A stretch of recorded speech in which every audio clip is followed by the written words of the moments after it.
Scotty looked up at him with a loving smile that nearly stopped Nick's heart. He'd had no idea it was possible to love so deeply until Sam and Scotty had come into his life. He kept his arm around his son as the third Giants hitter stepped into the batter's box, and Lind went into his famously contorted windup. How he ever managed to throw strikes out of that windup was a mystery to every baseball fan in America. "He looks like Big Bird on acid," Sam said dryly, cracking up everyone in the box. The fans stood as one, roaring as the game came down to 2 more pitches from the best closer in baseball.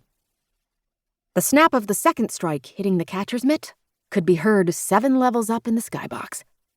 Nick glanced at the scoreboard in center field, where the pitch speed had been posted at 103 miles per hour. Holy shit. Lind was pulling out the biggest of the big guns for this final inning. The volume in the park was ear-splitting by the time Lind threw the second strike of the at-bat. To Nick's left were Sam, her partner, Detective Freddie Cruz, and his girlfriend Elin, Detective Tommy Gonzo Gonzalez, holding his son Alex, Gonzo's fiancée, and Nick's chief of staff, Christina Billings, Sam's dad, Skip, and his wife Celia, Graham and his wife Lane, Terry O'Connor and his girlfriend, DC medical examiner Dr. Lindsay McNamara, the O'Connor's daughter Lizbeth and her family, and Sam's sister Tracy and her family. Also enjoying the box seats were Sam and Nick's assistant, Shelby Faircloth, and Nick's friend Derek Kavanaugh, who'd brought his baby daughter Maeve. Nick was glad to see Derek getting out again after the devastating loss of his wife Victoria. Derek was talking to Shelby, who held Maeve and laughed with Derek at the baby's antics. Derek seemed more relaxed than Nick had seen him since his life imploded, which was a welcome relief. The entire group was laughing and cheering, and Scotty had gone from vibrating to bouncing up and down.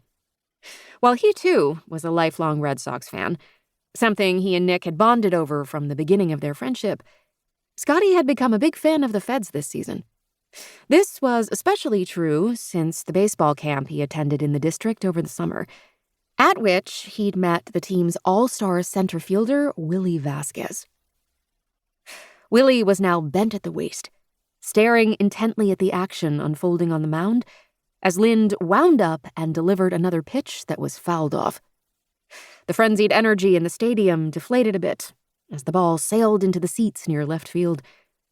But the roar began anew as Lind wound up, delivering a breaking ball that was again fouled off.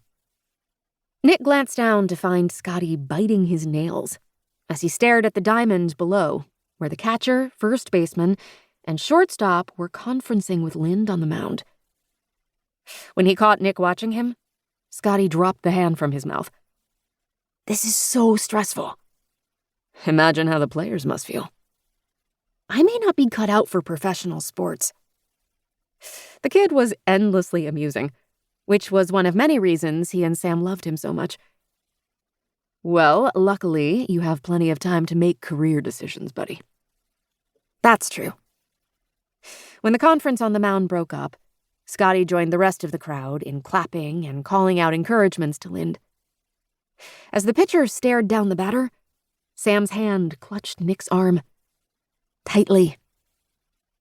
He glanced over to find her riveted by the action on the field as Lind delivered.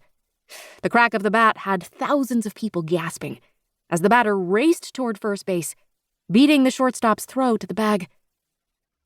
"It's okay," Nick said, resting a hand on Scotty's shoulder. "It's only one man on." He didn't mention how a home run would give the lead to the Giants, because Scotty didn't need to hear that, and he already knew. To Sam, Nick said, That's starting to hurt." "Oh, sorry." She released her grip on his arm, but only slightly. Scotty was biting nails on both hands as Lind walked the next batter in 4 pitches, indication that his legendary control had been broken by the unexpected hit. Once again, the catcher, first baseman, and shortstop approached the mound, this time with the team's pitching coach and manager, Bob Miner, in tow. "I can't even stand to look," Scotty said,